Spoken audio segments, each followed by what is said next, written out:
Je ne viens pas à Florence pour profiter de l'architecture et de la Dolce Vita, mais pour découvrir un sport hérité du fin fond des âges qui ne se pratique nulle part ailleurs. Le Calcio Storico, c'est 4 quartiers et tout un peuple qui prend d'assaut la grande place Santa Croce à l'occasion d'un tournoi annuel. Aujourd'hui, on dresse l'arène. Vous attendez combien de personnes? En tout 5000. 5.000, grande evento. 5000, ah ouais. Bon. Ben, Bon fortuna. courage. Ciao.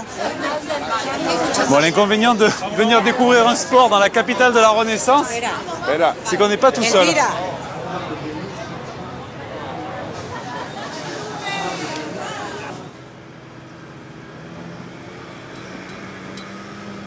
Je me rends au siège des Bleus, les Azzurri, l'équipe du quartier Santa Croce. Hola, es Manuel de Francia? Sì, grazie.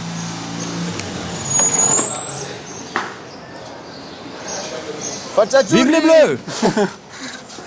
Et d'où vient cette couleur? Azzurri? En fait, chaque quartier a une couleur et une église qui lui correspondent. Pour les Bleus, par exemple, c'est le quartier de l'église Santa Croce. Florence se divise en 4 quartiers historiques. Et chaque quartier a sa couleur, bleu, vert, rouge et blanc. Mais ces 4-là n'ont jamais changé. Il n'y a pas un nouveau quartier ou un quartier qui a arrêté de jouer. Siempre son el mismo. Impensable. Okay. Moi, je suis né dedans. C'est ma culture. J'ai participé à mon premier match en 1999. Tu avais quel âge? 18 ans. Ah ouais, t'étais un jeune espoir, précoce. Ouais, c'était génial. Et en plus, à l'époque, mon père était encore vivant. Et pour moi, c'était très important. Parce que ton père jouait aussi? Oui, c'était le capitaine. C'était le capitaine, ton père. Quand tu joues au nom de ton père, qui lui-même jouait au nom de sa famille, ça donne de la force aussi, je trouve. À chaque fois, quand tu arrives sur le terrain, c'est comme si c'était la première fois. Comme si c'était la première fois. Dis-toi qu'on s'entraîne toute l'année. Toute l'année pour faire un ou au mieux 2 matchs. C'est un bordel pas possible, là, quand même. Oh là là là là là, ce qui se file. Oh là là là là là, les gars, c'est une boucherie. Combien de temps dure un match? 50 minutes. Ah oui, c'est long. Hein. À ce rythme-là, c'est très long. Hein. Imagine avec le sable, la chaleur. Oh là là, oh putain, la droite qu'il a pris, lui.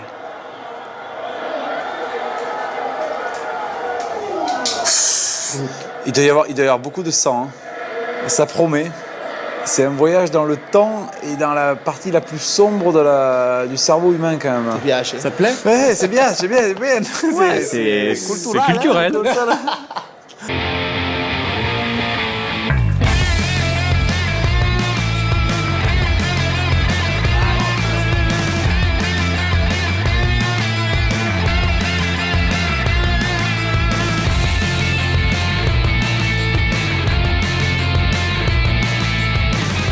Le terrain d'entraînement, il est dans une banlieue un peu glauque de Florence, bien loin de l'ambiance et de l'architecture renaissance du centre-ville.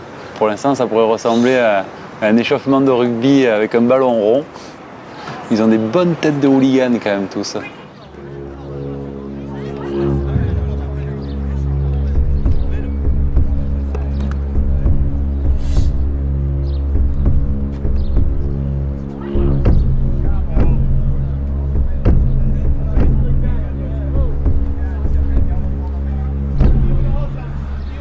Il faut un peu flipper à première vue avec leur tête de recrue de justice. Je les verrais bien dans une fête identitaire. Mais voilà, il ne faut pas se fier aux apparences et j'espère que ça va être une partie.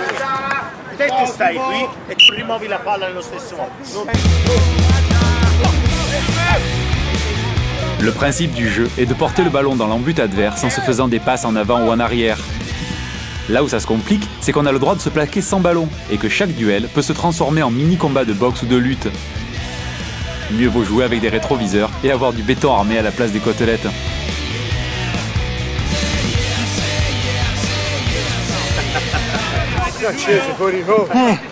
C'est bon, je suis plaqué là.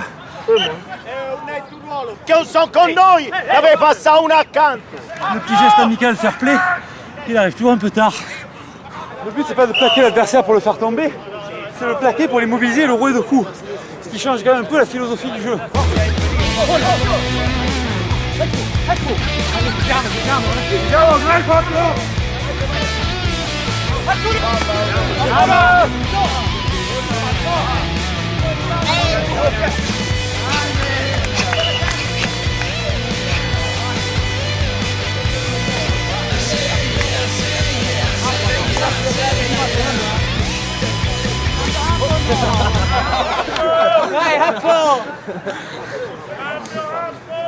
En match, qui sont à court réel, ça va vraiment être une chose.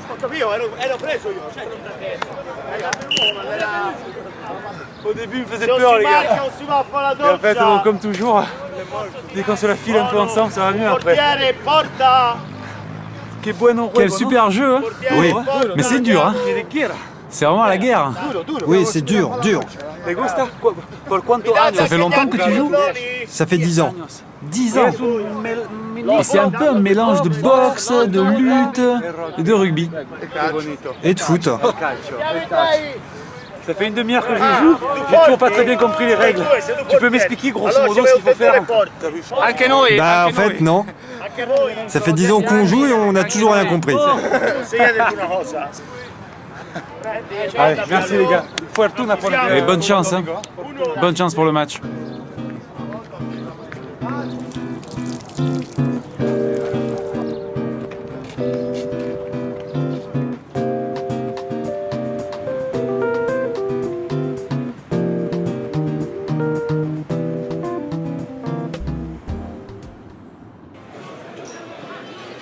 Les joueurs de Calcio ne sont pas professionnels, et si l'équipe compte quelques cadres supérieurs, la majorité des gars vivotent grâce à de petits boulots. Je vais prendre un verre dans une brasserie branchée du centre-ville, où Alessio est videur. Dimanche, ça va être sérieux quand même. Dimanche, le match, ça va être dur. Si. Ouais, ça va être un match difficile. Ça va être dur, très dur. Mais il va y avoir du beau jeu, du très beau jeu. Avant le match, tu peux continuer à travailler, même de nuit et tout, il n'y a pas... Oui, tu dois rester tranquille. Il ne faut pas se laisser emporter par l'envie de jouer. Ça ne ferait que te rendre nerveux. Tu dois te relaxer, te reposer. C'est sur le terrain que tu montres qui tu es. Et surtout, tu ne dois pas te laisser emporter par la peur. Tu dois toujours te contenir. Ouais, c'est clair, c'est clair. Et toi, tu bois pas, tu fumes pas, et tu t'entraînes. Et tu t'entraînes. C'est quand même un sportif qui fait attention, quoi. Oui, c'est un mode de vie. Hygiène de vie. C'est un mode de vie.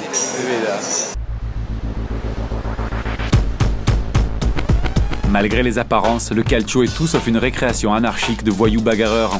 Les gars se préparent une année entière en rêvant d'être sélectionnés pour le tournoi. Ce sport exige toutes les qualités, force, vitesse, agilité et surtout mental d'acier. J'accompagne Alessio et ses potes pour un dernier entraînement avant le grand jour.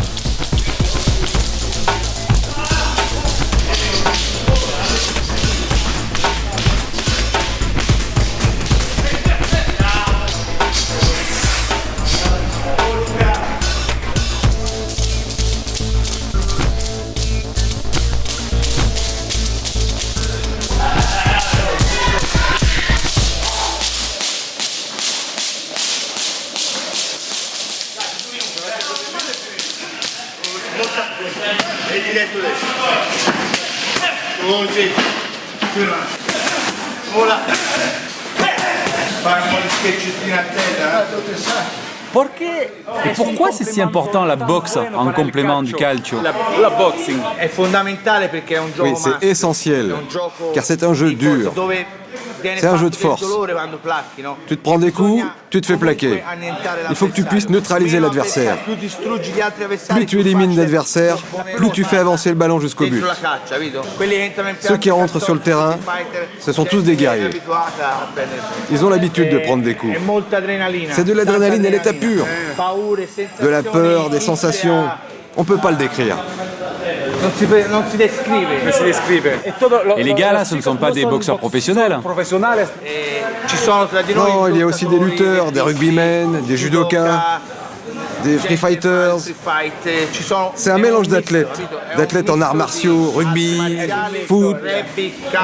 C'est vraiment pas un sport pour les chochottes. Hein. Oh non, non. Non, le calcio storico, c'est un sport pour les gens qui ont du cœur. Pour les gens qui n'ont pas peur de se faire mal. Bon, ben fortuna.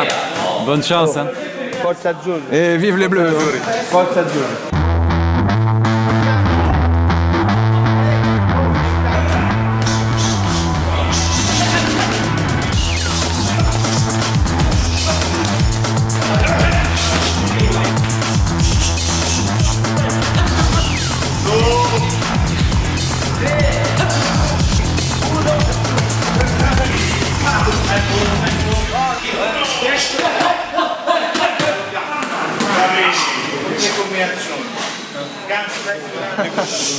Bon, j'espère que je ne verrai pas ton sang dimanche. Non. C'est un jeu qui demande quand même pas mal d'agressivité, non? Beaucoup même. C'est vraiment l'esprit du calcio storico. Là, il faut convoquer un peu le méchant qui est en toi, quoi. Sì, quello sempre. Claro. È l'animale.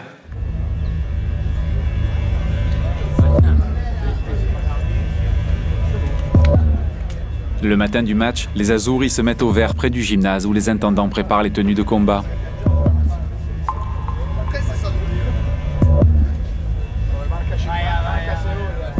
Pour l'instant, c'est encore un peu décontracté, mais tu te sens comment là, à quelques heures du coup d'envoi? L'émotion est grande. Mais il faut rester tranquille car là, il est 13h. Il manque encore 5 heures. Je dois rester calme. En fait, c'est un sport collectif, le calcio. Mais il y a aussi beaucoup de duels. Tu vois? C'est quoi la part mentale entre je suis seul, mais il y a mon équipe avec moi? C'est ça la beauté du calcio storico. T'es à 27. Ça fait beaucoup. 27 contre 27. Mais il y a des situations où tu te retrouves seul. Et là, ça peut faire peur. Et c'est une peur qui te fait rester humble et qui te permet de rester concentré sur l'objectif. C'est important d'avoir de la fraternité dans l'équipe quand tu vas faire un match. C'est fondamental. Vu de l'extérieur, ça a l'air facile. Mais sur le terrain, ta visibilité est restreinte. Il faut pouvoir communiquer avec les autres pour aider tes coéquipiers. Car tout peut arriver. Quel est le moment le plus fort, tu trouves, d'une journée comme ça? Quand tu arrives sur la place. Cette émotion. Et puis quand ils parlent et qu'ils disent « Vive Florence », et tous les figurants partent. Il ne reste plus que les deux équipes. Et là, tu te dis « Qu'est-ce que je fais là ?» Derniers instants avant que le coach n'annonce la composition d'équipe. C'est le moment que tous les joueurs redoutent, vu qu'il n'y a pas de remplaçant. À quelques heures d'un match important, je ne sais pas si une équipe de foot française accueillerait un étranger aussi gentiment, quoi. C'est vraiment touchant. Comment tu te sens là? Bien? Bien? Là, je ris, tout le monde rit. Mais tout à l'heure?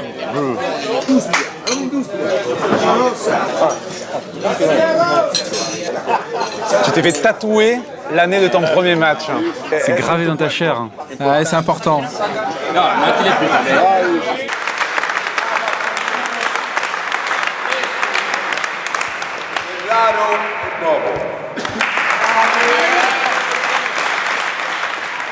Di Giulio, Bellotti, Barni, Mahaloud.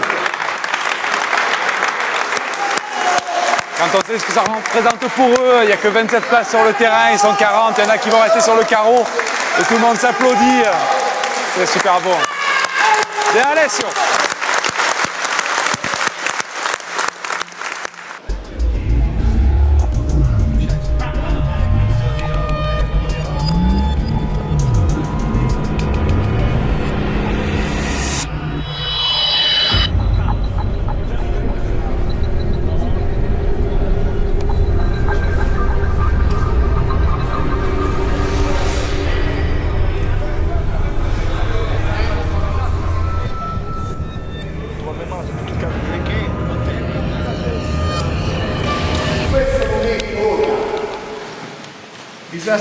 Repensons un peu au passé.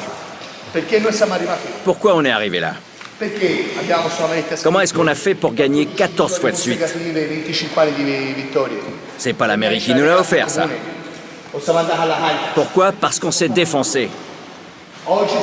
Alors aujourd'hui, on va entrer sur le terrain, on va entrer et on va les défoncer. Dans ce sport, comme dans la boxe, comme dans le rugby, il n'y a pas de limite. C'est les plus forts qui imposent leur force aux autres. Les faibles, ils s'écrasent. C'est la loi de la nature, c'est comme ça. Si t'es faible, tu crèves. Combien meurent à cause de leur faiblesse? Alors vous êtes bien entraîné, vous êtes beau, bien bronzé, épilé. J'en ai rien à battre de ça. Il faut qu'ils pleurent. Parce que si c'est pas vous qui les défoncez, eux, ils vont pas se gêner.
Si vous voulez vivre, vous devez gagner. Si vous perdez, vous mourrez. Vous êtes chargé comme de la dynamite.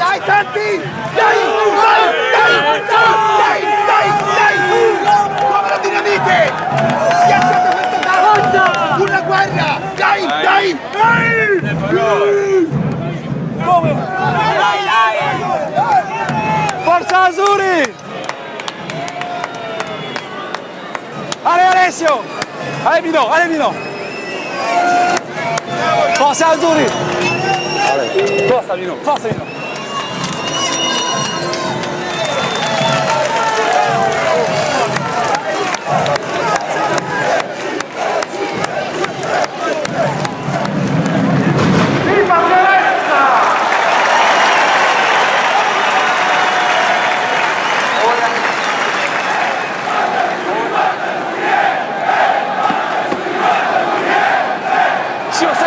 D'habitude envahi par les tours opérateurs, les marioles des bas-fonds de Florence ont remplacé les touristes.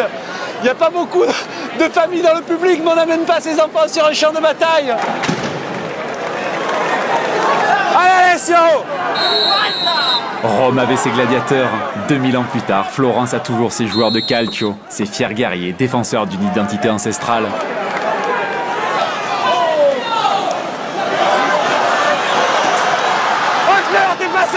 T'es passé, Mino!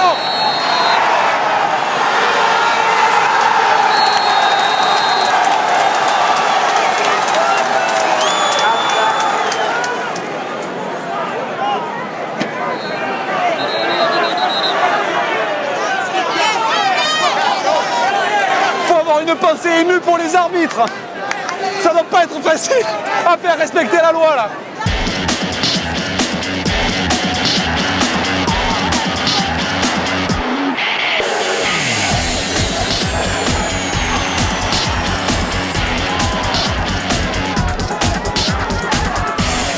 Qui se mettent les gars.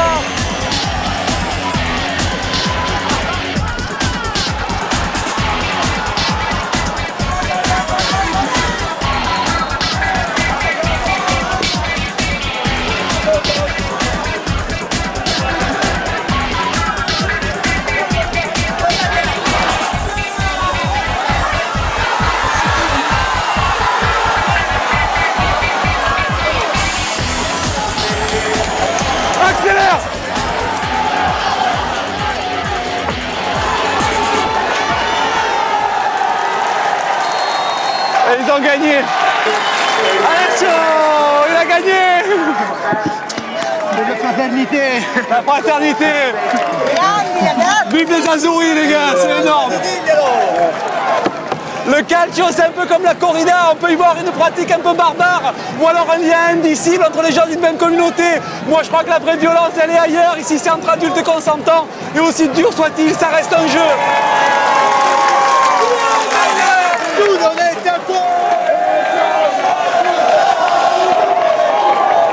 J'ai jamais porté personne en triomphe, mais il y a des fois où ça se mute.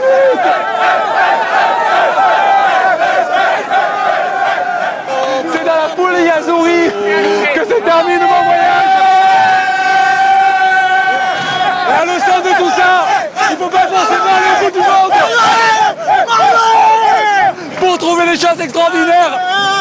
À la prochaine. She's a bella, she's a mine, Ricky Ticky Ticky Tee. She's a make a pizza pie, Ricky Ticky Ticky Tee. She's a round, she's a sweet, Ricky Ticky Ticky Tee. She's a more, she's for me, Ricky Ticky Ticky Tee. Oh.